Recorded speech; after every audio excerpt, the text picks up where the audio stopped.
Hello, ഞാൻ Sonichan Vadappally. Welcome to my channel. കഴിഞ്ഞ എപ്പിസോഡിൽ ഞാൻ ബേഗിൾ എങ്ങനെ ഉണ്ടാക്കണമെന്ന് കാണിച്ചു.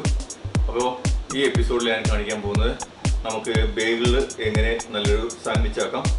ഡെലീഷ്യസ് ആയിട്ടുള്ള ഇൻഗ്രീഡിയൻസ് എല്ലാം വെച്ച് നമുക്കൊരു സാൻഡ്വിച്ച് ഉണ്ടാക്കാം. അപ്പോൾ നമുക്ക് അതിലേക്ക് കിടക്കാം. അപ്പോൾ ഞാനിവിടെ നമ്മുടെ ബേഗിൾ സാൻഡ്വിച്ച് ആയിട്ട് ഉണ്ടാക്കാനുള്ള സാധനങ്ങളെല്ലാം ഇവിടെ റെഡിയാക്കിയിരിക്കുകയാണ്. ഇത് നമ്മുടെ സാൽമണാണ്, ക്യൂവേർഡ് സാൽമണാണ്. ഓക്കെ, മേടിച്ചു. പിന്നെ ഇത് ടൊമാറ്റോ, നമ്മുടെ ഒനിയൻ, ഇത് ക്രീം ചീസ്, പിന്നെ ഇതൊരു കേപ്പർ എന്ന് പറയും കേട്ടോ. ഇത് ഇത്രയാണ് ഒരു സെക്ഷൻ. പിന്നെ ഒരെണ്ണം നമ്മുടെ സ്ക്രാമ്പിൾഡ് എഗ്ഗ് വിത്ത് മെൽറ്റഡ് ചീസ്, ഇത് മെൽറ്റ് ചെയ്യണം. അപ്പോൾ അത് ഒരു സെക്ഷൻ. പിന്നെ നമ്മുടെ tuna salad with let's and cucumber. Okay, ഒരു ക്രഞ്ചിനെസ്സിന് വേണ്ടിയാണ് കുക്കുംബർ ഉപയോഗിക്കുന്നത്. അപ്പോൾ അതൊരു സെക്ഷൻ. പിന്നെ നമ്മുടെ ടർക്കിയാണ്, turkey with mayonnaise, lettuce and tomato, അതൊരു സെക്ഷൻ. പിന്നെ ഉള്ളത് ഇത് മെഡിറ്ററേനിയൻ സ്റ്റൈലാണ്. ഇത് നമ്മുടെ ഹുമ്മസ് എന്ന് പറയുന്ന സാധനമാണ്.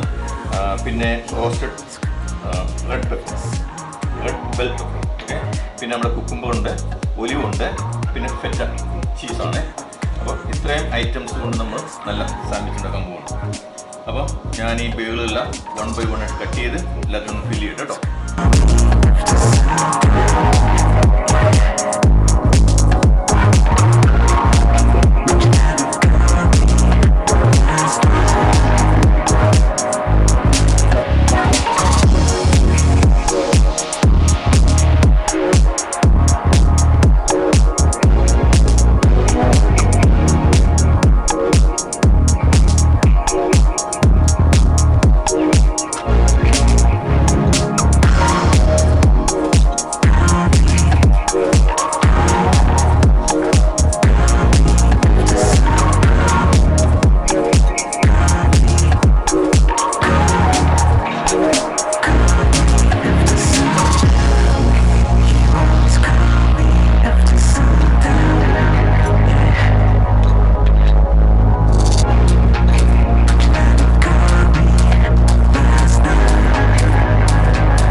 അങ്ങനെ നമ്മുടെ ഡെലീഷ്യസ് സാൻഡ്വിച്ച്, ബേഗിൾ സാൻഡ്വിച്ച് ഇവിടെ റെഡിയായിരിക്കുകയാണ്.